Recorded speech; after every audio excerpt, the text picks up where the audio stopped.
परीक्षा जंक्शन के प्लेटफॉर्म में आप सबको स्वागत है। मैं हूँ एडुकेटर शरण्या और जैसा कि आप सबको पता है करंट अफेयर्स जितने भी हमारी एग्जाम्स होती है, चाहे वो यूपीएससी हो, एसएससी हो, बैंकिंग हो या फिर रेलवे की एग्जाम हो या फिर सीएपीएफ का हो, कोई भी एग्जाम्स के लिए करंट अफेयर्स जो है वो बहुत ही इंपॉर्टेंट होती है। एंड स्पेसिफिकली साइंस के जो क्वेश्चंस आते हैं वो मोस्टली करंट अफेयर्स बेस्ड होते हैं। तो इसीलिए मैं शरण्या अभी करंट अफेयर्स की एक सेगमेंट स्टार्ट की हूँ, जहाँ पे आप हर दिन जो इम्पोर्टेंट करंट अफेयर्स होती हैं, साइंस, टेक्नोलॉजी से रिलेटेड, इन्वायरमेंट से रिलेटेड, उसके बारे में पढ़ाती रहूंगी। तो आज की जो टॉपिक है वो इम्पोर्टेंट इसीलिए है क्योंकि आईयूसीएन जो है, आईयूसीएन रेड लिस्ट बनाते हैं, उसको अपडेट किया है, जिसमें फंगस जो ग्रुप है, जैसा कि आप सबको पता होगा कि 5 किंगडम क्लासिफिकेशन में फंगस एक ग्रुप होती है। तो जो फंगस ग्रुप है, ये जो ग्रुप है वो बहुत ही ज्यादा थ्रेट को फेस कर रहे हैं, तो इनकी एक्सटिंक्शन की थ्रेट हो रही है। तो आज इससे रिलेटेड बात करेंगे। तो बेसिकली फंगस क्या होती है, ये एक न्यूज पे रिसेंटली आया है कि 1000 ऐसा फंगस स्पीसीज है जिसको एक्सटिंक्शन की थ्रेट है as per international union of conservation of nature. IUCN जो है बेसिकली एक रेड लिस्ट बनाता है, जिसके अंदर जो जो एनिमल्स, बर्ड्स, प्लांट्स, फंजाई, ये सब को एक्सटिंक्शन की डर है, उन सबको लिस्टिंग किया जाता है। इसके बहुत सारे लिस्टिंग होती है। सबसे पहले तो है कि एक्सटिंक्ट एक है जो अब मिलता नहीं है, एक्सटिंक्ट है, एक्सटिंक्ट इन वाइल्ड, वाइल्ड कंडीशन में मिलता नहीं है। कुछ कुछ जू में, कुछ कुछ जो पशु घर है वहां पे कैप्टिविटी में बंदी बना के रखा गया है, क्योंकि उसको अगर वाइल्ड पे हम छोड़ देंगे तो उसके मरने के चांसेस है। तो ऐसे अगर कोई जानवर है तो उसको एक्सटिंक्ट इन वाइल्ड में रखा जाता है। नेक्स्ट होता है वल्नरेबल, फिर बीच में है एंडेंजर्ड, तो एक एंडेंजर्ड है, नेक्स्ट है वल्नरेबल, नेक्स्ट होते हैं नियर थ्रेटेंड,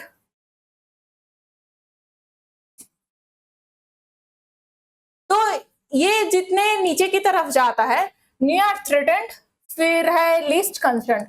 तो ये जितने भी कैटेगरीज है, सबसे खराब कैटेगरी है एक्सटिंक्ट, जो एक्सटिंक्ट हो चुकी है।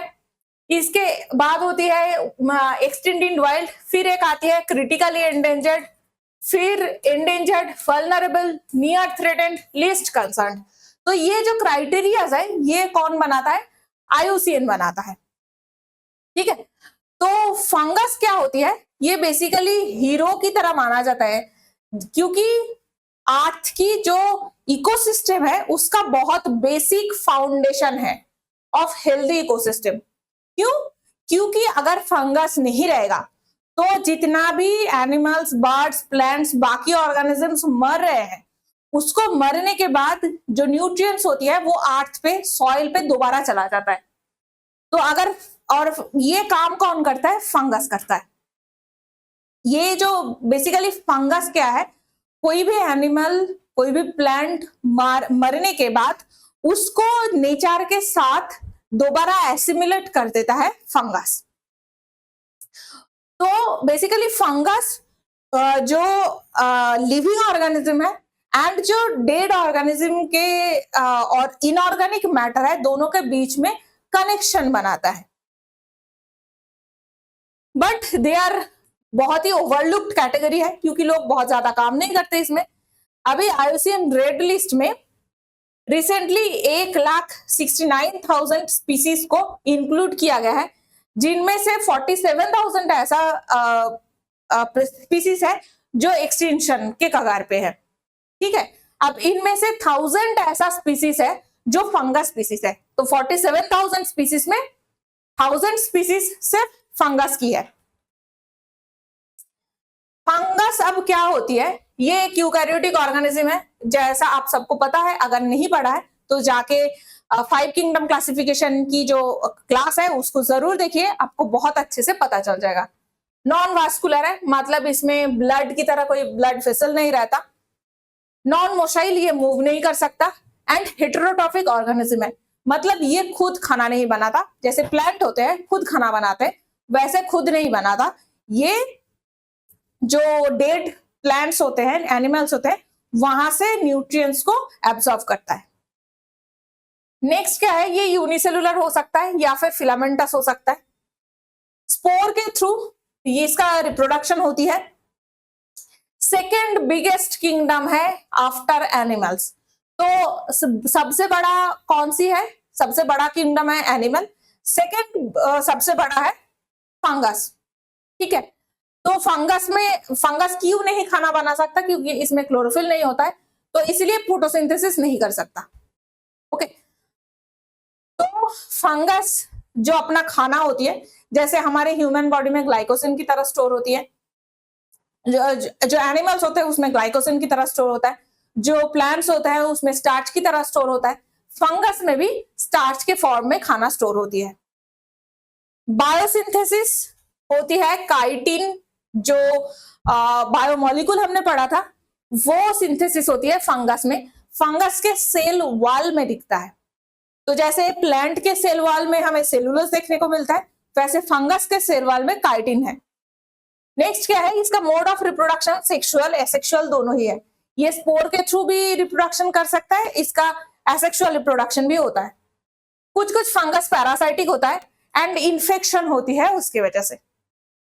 तो ये इन्फेक्शन कैसे होती है, क्योंकि जो फंगस है वो जाके जो होस्ट सेल है, चाहे वो प्लांट है चाहे वो एनिमल है, उसको इन्फेक्ट करता है।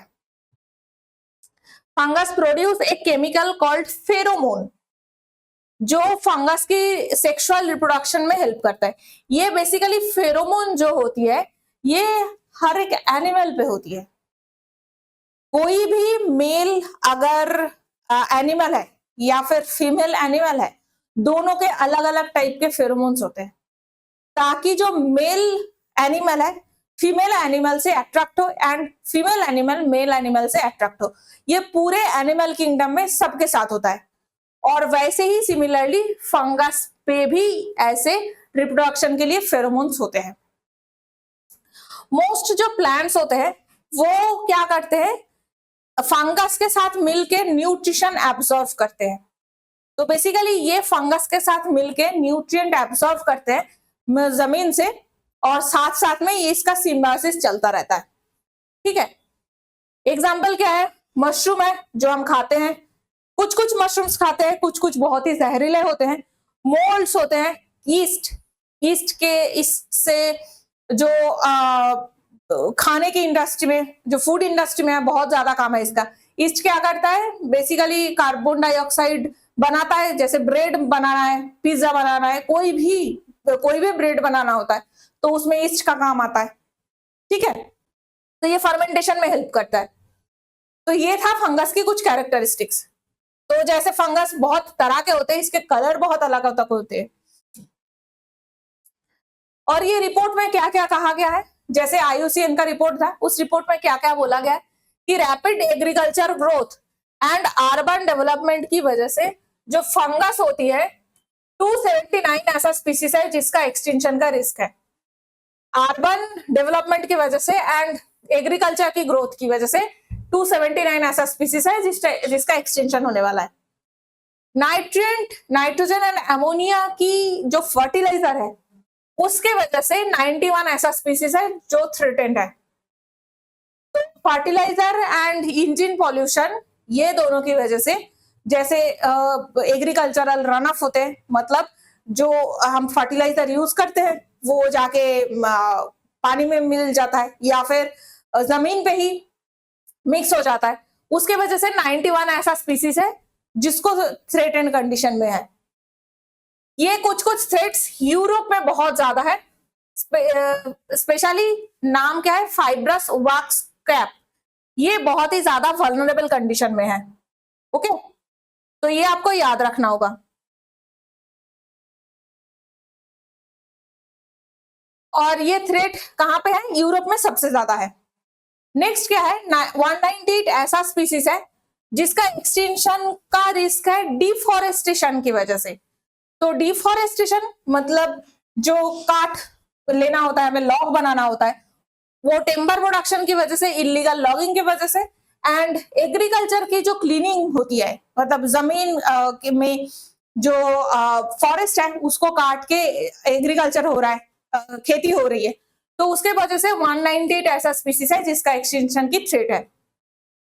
नेक्स्ट क्या है, ओल्ड जो ग्रोथ फॉरेस्ट था, ओल्ड फॉरेस्ट मतलब जहां जो बहुत ही पुराना फॉरेस्ट है, और वहां पे जो पुराने फॉरेस्ट होती है उसमें पुराने जो ट्रीज होती है वो मर जाते हैं, बहुत सारे एनिमल्स होते हैं वो मर जाते हैं।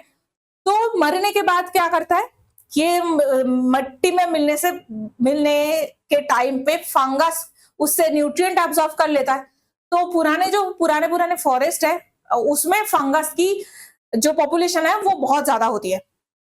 अब जो पुराने फॉरेस्ट है उसको काटने की वजह से, डिफॉरेस्टेशन की वजह से 30% ऐसा 30% ऐसा फंगस है जिसकी कंडीशन वल्नरेबल है। मैक्सिमम कहां पे है, फिनलैंड, स्वीडन, रशिया। तो जो पुराने ओल्ड कॉनिफेरस फॉरेस्ट है जहां पे शंकु टाइप के फॉरेस्ट होते हैं, पाइन, देवदार, स्प्रूस, बर्च, ऐसे जो टाइप के फॉरेस्ट होते हैं सबसे ज्यादा कहां पे मिलता है, ये टाइगा एरिया पे मिलता है। टाइगा एरिया पे कहां पे था, फिनलैंड में है। टाइगा जो फॉरेस्ट है रशिया में मिलते हैं, टाइगा फॉरेस्ट हमें स्वीडन में मिलता है। तो ये जो पुराने फॉरेस्ट है इसमें कटिंग की वजह से 30% फंगस की जो पॉपुलेशन है वो कम हुई है। नेक्स्ट 50 ऐसा फंगस स्पीसीज है जिसका एक्सटेंशन हुई है फायर पैटर्न की वजह से। रिसेंटली सबको पता होगा कि यूएसए में लॉस एंजलिस में बहुत ज्यादा वाइल्ड फायर हुआ था, तो उस वाइल्ड फायर की फायर पैटर्न चेंज होने की वजह से 50 ऐसा फंगस स्पीसीज है जिसका एक्सटेंशन की चांसेस है। स्पेसिफिकली सिएरा नेवाडा के जो माउंटेन्स है उसमें ग्लास्ट्रोबोलेटास सिट्रोनोब्रुनस, तो गैस्ट्रोबोलेटास सिट्रोनोमस अगर आपको पूछा जाए ये क्या है तो आपको याद रखना होगा ये एक फंगस है। इस फंगस की पॉपुलेशन क्या हुई है, रिड्यूस हुई है सिएरा नेवाडा के माउंटेन पे। ठीक है, तो ये आपको रिपोर्ट कुछ कुछ है जो याद रखना होगा। फंगस की यूज क्या है, तो अब तक तो फंगस कम हो रही है इतना हमने देख लिया। तो फंगस हमें हमारी यूज में कहां लगता है, सबसे पहले है ड्रॉट रेजिस्टेंट। तो फंगस क्या करता है कि जमीन पे जब पानी बहुत कम होता है तो न्यूट्रिएंट साइकिल को चलाने के लिए जो जमीन पे न्यूट्रिएंट होते हैं उसको लॉस ना हो, वो खराब ना हो जाए, उसके लिए फंगस बहुत ज्यादा हेल्पफुल है। दूसरा है पेस्ट एंड पैथोजन कंट्रोल। तो पेनिसिलिन आई होप याद होगा, पेनिसिलिन जो है ये एंटीबायोटिक की तरह काम करता है। तो पेस्ट कंट्रोल में एंड पैथोजन कंट्रोल में फंगस का काम है। नेक्स्ट है कार्बन रिस्टोरेशन। इस पे भी जैसे हमारे एयर में कार्बन डाइऑक्साइड है, उस कार्बन डाइऑक्साइड को ये जमीन पे रिस्टोर करने की जो हेल्प करता है वो फंगस करता है। नेक्स्ट है वाइल्ड वाइड फूड की तरह ये काम करता है। जैसे मशरूम्स होते हैं, डिफरेंट तरह के मशरूम्स, बहुत सारे कुजिन में बहुत सारे टाइप के खाने में यूज होता है, तो ये भी एक रीजन है। नेक्स्ट है कि fermentation in the beverage industry. तो जो अल्कोहल की इंडस्ट्री है उसमें as a beverage yeast use होती है, सैकरोमाइसिस सेरेविस उसका नाम है। सैकरोमाइसिस के और बहुत सारे ऐसे वैरायटीज होती है। जो ब्रीवर ईस्ट है जिसमें जिसको यूज करके ब्रेड बनते हैं, वो एक फंगस होती है। मेडिसिन एंड एंटीबायोटिक्स, पेनिसिलिन की हमने ऑलरेडी बात कर ली, तो मेडिसिन में बहुत ज्यादा यूज होती है। जितने भी एंटीबायोटिक्स होती है most of the antibiotics fungus से मिलते हैं, चाहे वो पेनिसिलिन का तो बता ही दिया, स्ट्रेप्टोमाइसिन है, स्ट्रेप्टोमाइसिन, क्लोरामफेनिकल,